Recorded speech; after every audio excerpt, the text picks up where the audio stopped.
Halo semuanya, kalian pernah nggak sih ngerasa udah nyisihin uang setiap bulan, tapi tetap aja kayak nggak pernah cukup?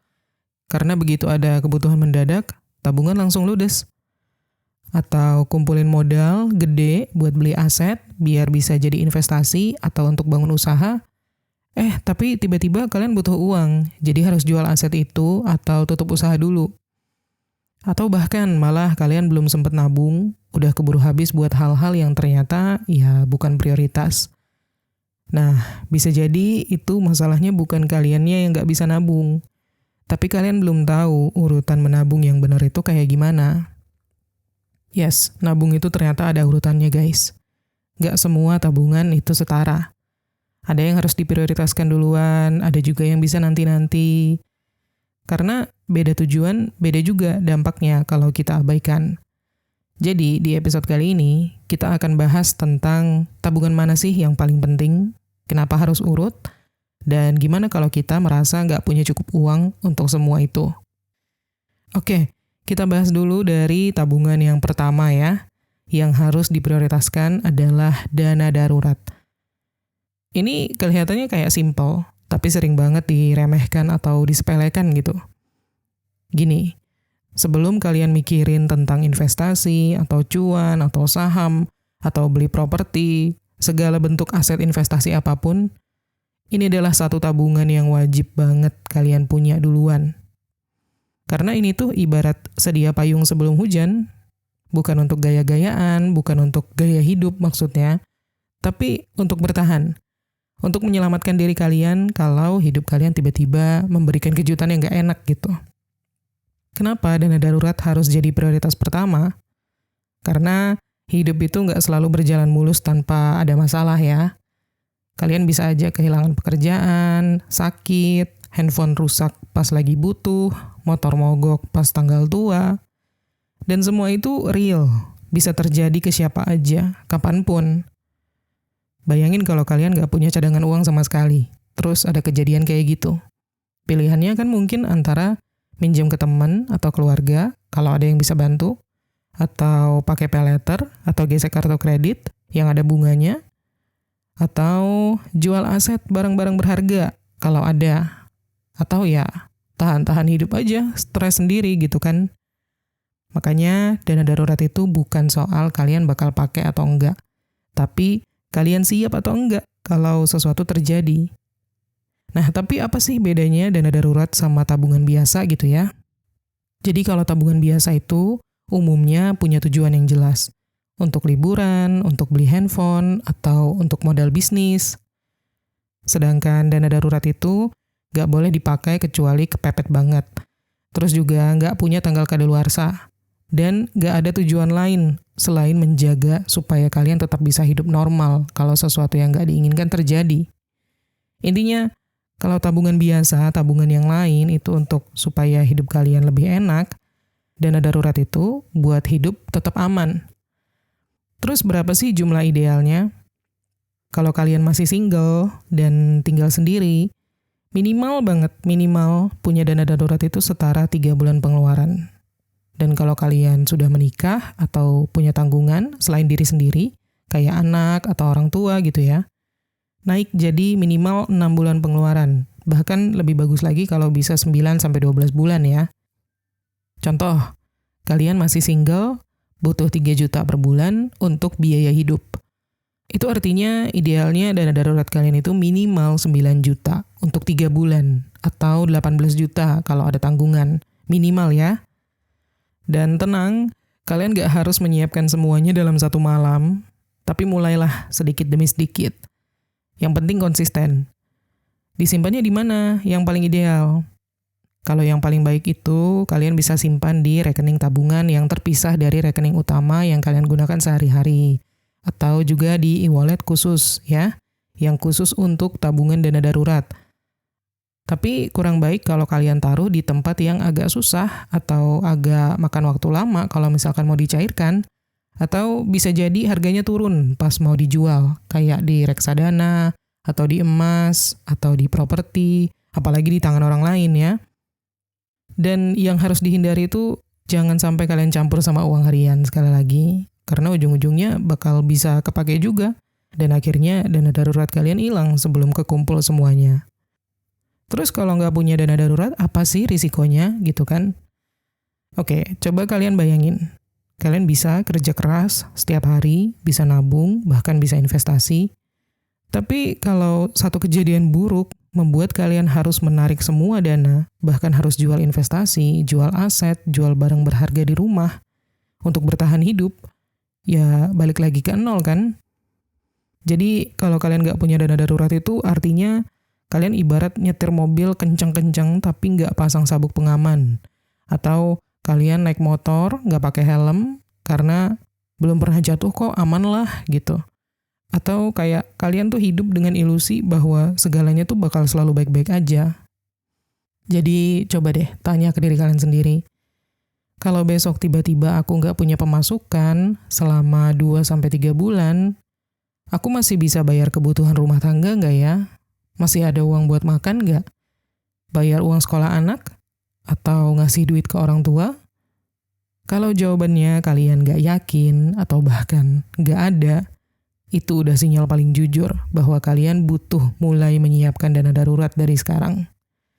Karena kenyataannya hidup itu unpredictable kan, gak bisa kita prediksi. Tapi kita bisa berusaha untuk mempersiapkan segala sesuatu dengan baik dari awal. Next, tabungan yang kedua. Sebenarnya ini bukan tabungan sih, tapi jatuhnya sebagai perlindungan, dana perlindungan, yaitu asuransi dasar. Karena banyak orang yang salah kaprah nih.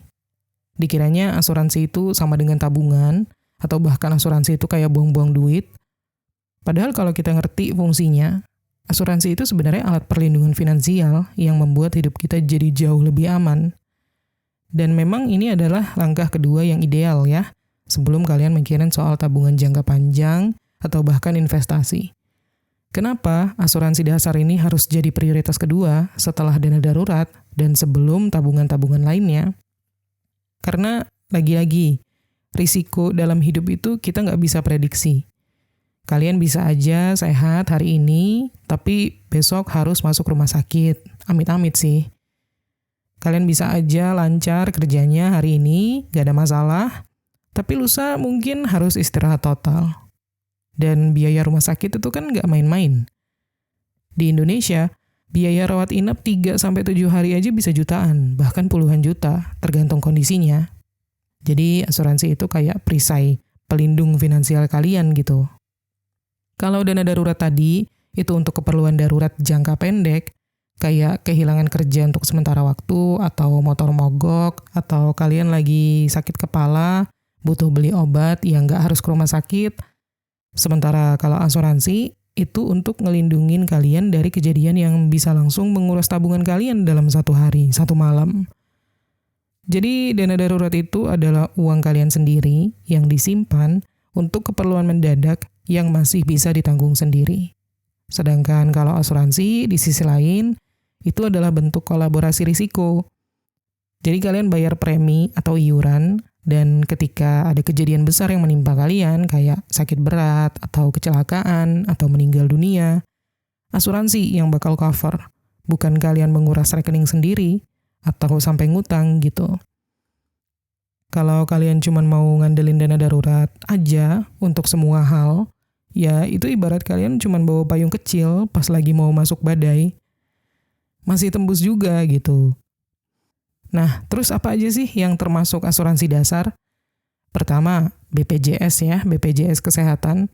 Ini wajib punya. Memang pelayanannya mungkin nggak seideal rumah sakit swasta, tapi manfaatnya luas dan preminya cukup terjangkau. Terus yang kedua, asuransi kesehatan swasta. Ini kalau kalian yang punya budget lebih dan pengen perlindungan ekstra atau kenyamanan lebih, ini bisa jadi tambahan yang bijak. Dan ketiga, asuransi jiwa. Ini penting banget buat kalian yang udah punya tanggungan, kayak anak, istri, atau orang tua, yang bergantung sama penghasilan kalian. Kalau sesuatu terjadi sama kalian, amit-amit kalian sakit atau bahkan meninggal dunia, orang-orang yang kalian tanggung itu bakal tetap aman secara finansial karena ditanggung oleh asuransi jiwa. Terus memangnya kenapa kalau nggak punya asuransi? Nah, ini coba deh kalian bayangin, kalian udah bekerja keras, udah menabung, bahkan udah mulai investasi, tapi suatu hari kalian kena penyakit serius dan butuh operasi. Biayanya puluhan juta. Nggak ada asuransi? Mau nggak mau, tarik tabungan dong. Atau bahkan utang. Mungkin kalian harus stop investasi atau bahkan jual aset. Semua rencana kalian tiba-tiba tertunda atau bahkan batal selamanya. Dan lebih sedihnya lagi, kalau kalian adalah tulang punggung keluarga ya, dan kalian sakit berat atau meninggal dunia tanpa ada perlindungan jiwa, yang kena dampaknya itu bukan cuma kalian, tapi semua orang yang kalian sayangi. Kayak, pernah nggak sih kalian ngerasa aman-aman aja soal kesehatan, terus tiba-tiba kalian demam tinggi, batuk nggak kelar-kelar, atau badan kalian ngedrop gitu. Sekarang bayangin itu terjadi, tapi lebih parah. Dirawat berhari-hari, nggak bisa kerja, tagihan rumah sakit mulai datang. Siapa yang bakal bayarin kalau kalian nggak siap? Ini bukan soal nakut-nakutin ya, tapi soal siap atau enggak kalau risiko itu datang. Asuransi itu bukan buat kalian cari untung, bukan juga untuk dipakai setiap bulan, tapi begitu ada kejadian besar yang datang, asuransi adalah satu-satunya hal yang bikin kalian nggak harus mulai dari nol lagi. Lanjut, tabungan yang ketiga, yaitu tabungan untuk kebutuhan jangka pendek dan menengah. Nah ini mungkin yang banyak banget orang salah kaprah karena lebih mengutamakan tabungan yang satu ini daripada tabungan dana darurat ataupun asuransi dasar ya. Kayak, aduh aku pengen banget nikah tahun depan, tapi nabungnya aku gas sekarang aja deh, dana darurat belakangan. Ini sebenarnya kurang ideal ya guys. Karena seberapapun pentingnya rencana jangka pendek kalian, tetap nggak baik kalau misalkan kalian mengorbankan pondasi keamanan finansial. Kalian nggak bakal tenang dong kalau misalkan nabung buat nikah, tapi sementara setiap bulan kalian masih kejar-kejaran sama tagihan nggak terduga dan nggak punya cadangan darurat. Nah, kenapa ini baru ada di prioritas ketiga? Karena sifatnya itu tujuan finansial, bukan perlindungan. Kalau tadi dana darurat dan asuransi itu adalah untuk perlindungan, melindungi diri kalian dari musibah, dari jatuh, dari bangkrut. Kalau tabungan jangka pendek dan menengah ini untuk bantu kalian naik level, nikah, punya anak, DP rumah, lanjut kuliah, atau apapun yang kalian cita-citakan dalam waktu 1-5 tahun ke depan. Dan kalian gak akan bisa naik tangga kalau pijakan awalnya aja udah rapuh, ya kan? Terus apa aja sih contoh tabungan jangka pendek dan jangka menengah ini?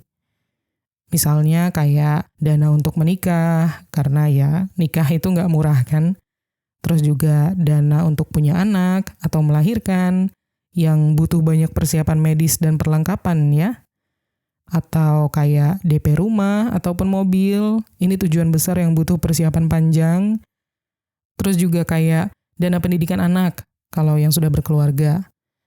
Dan termasuk juga kayak biaya lanjut studi, mungkin mau S2, atau renovasi rumah, atau bahkan traveling, yang butuh planning matang dan dana yang besar. Lalu bedanya sama dana darurat apa? Tadi, dana darurat itu untuk hal yang nggak terduga. Sedangkan kalau dana kebutuhan jangka pendek dan jangka menengah ini, untuk hal-hal yang kalian tahu pasti bakal terjadi. Kelihatan ya bedanya? Contohnya kayak, kalian nggak pernah tahu kan kapan motor kalian bakalan mogok, tapi kalian tahu bahwa kalian pengen nikah tahun depan. Atau kalian juga nggak bisa prediksi kapan kalian bakal masuk UGD, tapi kalian tahu bahwa anak kalian nanti harus masuk TK 3 tahun lagi misalnya. Makanya cara nyimpennya juga beda nih. Kalau dana darurat itu harus liquid, harus cair, dan gampang diakses kapanpun. Sedangkan kalau dana untuk kebutuhan jangka pendek dan jangka menengah ini bisa kalian simpan di tempat yang lebih terencana. Kayak misalnya reksadana pasar uang, atau deposito, atau tabungan berjangka. Nah, kenapa harus disimpan secara terpisah dan gak dicampur?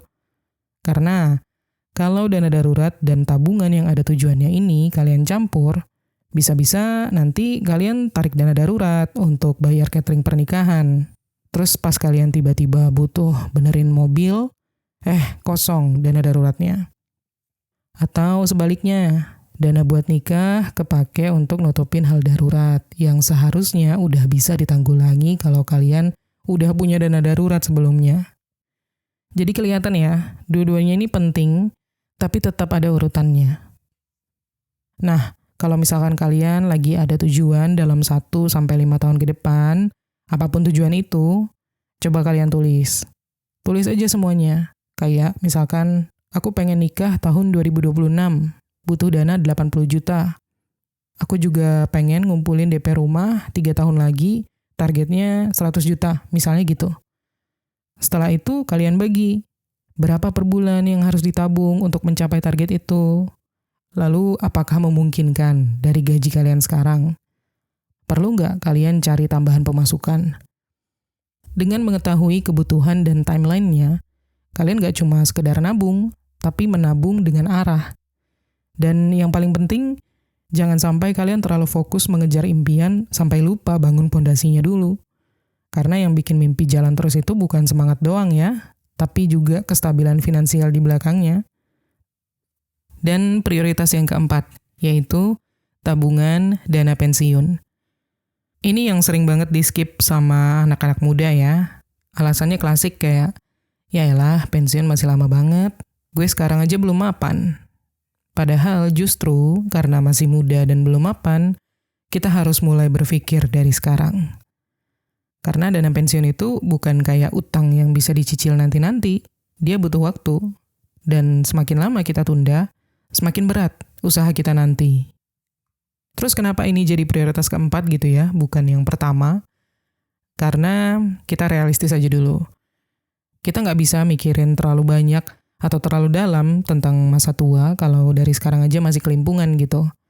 Jadi dana darurat itu untuk bertahan hidup hari ini, asuransi untuk proteksi kalau ada hal buruk, tabungan jangka pendek dan jangka menengah itu untuk impian beberapa tahun ke depan, baru setelah itu kita bisa lebih serius mikirin masa pensiun.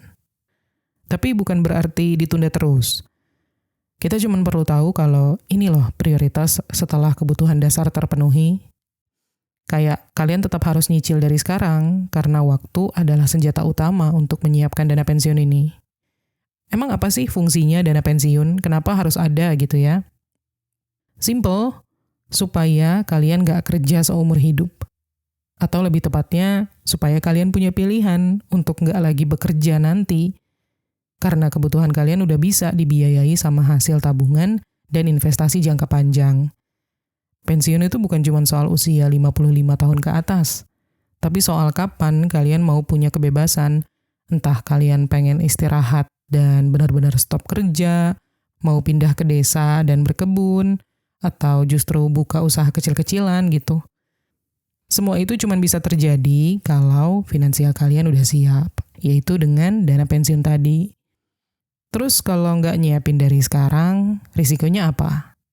Nah ini, risikonya tuh bukan cuma kita jadi harus kerja terus-terusan, tapi bisa jadi nanti di masa tua, kita nggak punya pemasukan tetap. Kita nggak bisa menutup biaya hidup, dan akhirnya bergantung sama anak atau keluarga atau orang lain. Dan kalau itu terjadi, kita bukan cuma merasakan beban, tapi juga bisa jadi beban buat orang lain, padahal belum tentu mereka siap juga menanggung kita. Ini bukan ancaman atau nakut-nakutin ya, tapi kenyataan yang udah sering terjadi di banyak keluarga sekarang. Terus kenapa harus mulai dari muda? Karena ada satu hal yang nggak bisa dikalahin sama jumlah uang, yaitu waktu. Misalnya gini, kalian mulai nyiapin dana pensiun dari umur 25 tahun, nyisihin katakanlah 500.000 per bulan ya, misalnya aja nih, di instrumen jangka panjang kayak reksadana saham atau dana pensiun lembaga keuangan, DPLK.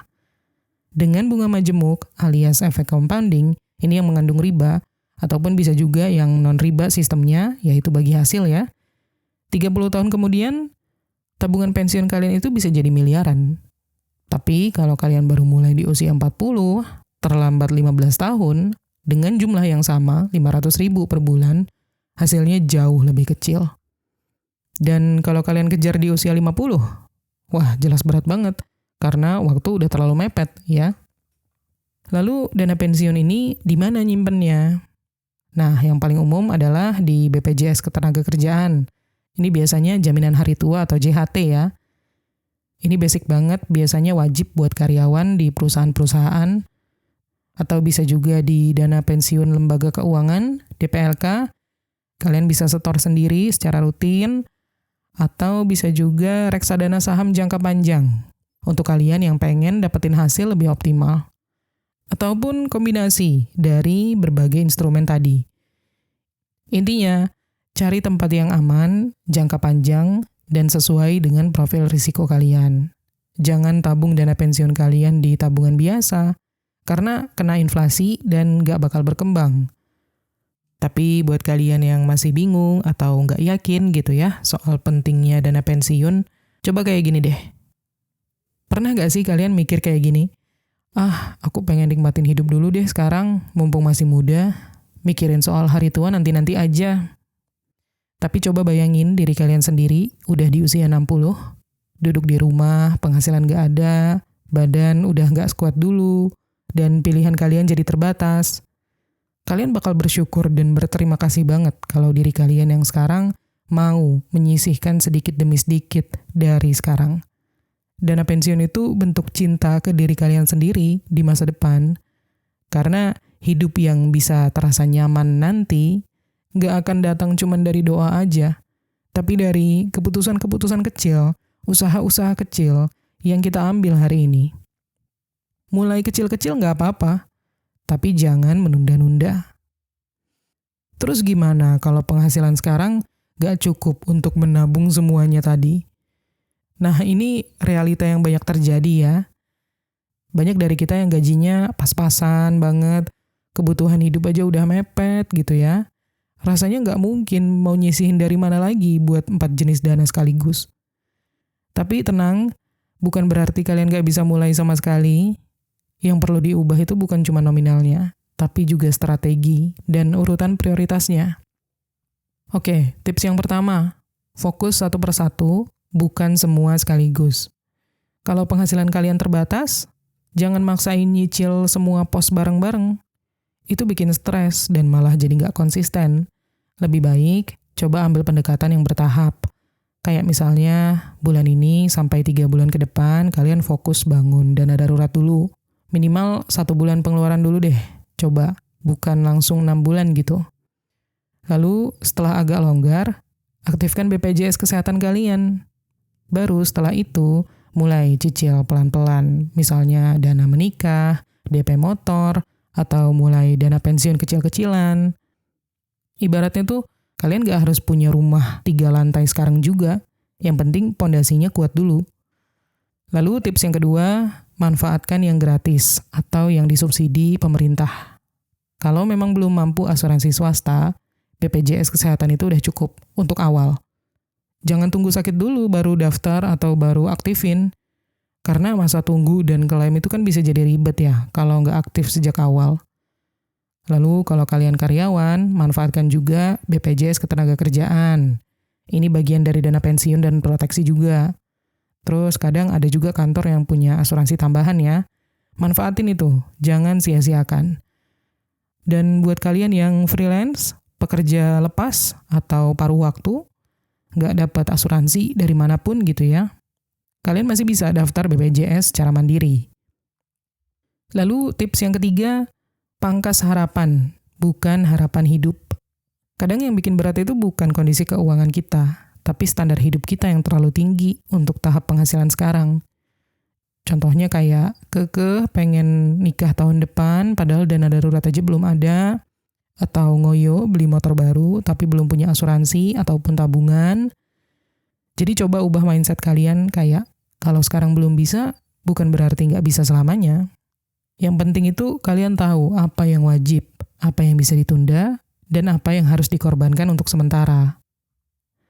Terus tips yang keempat, mulai dari nominal kecil, sekecil apapun. Sering nggak sih kalian ngerasa kayak, cuman bisa nyisihin 20.000 sebulan gak ada gunanya.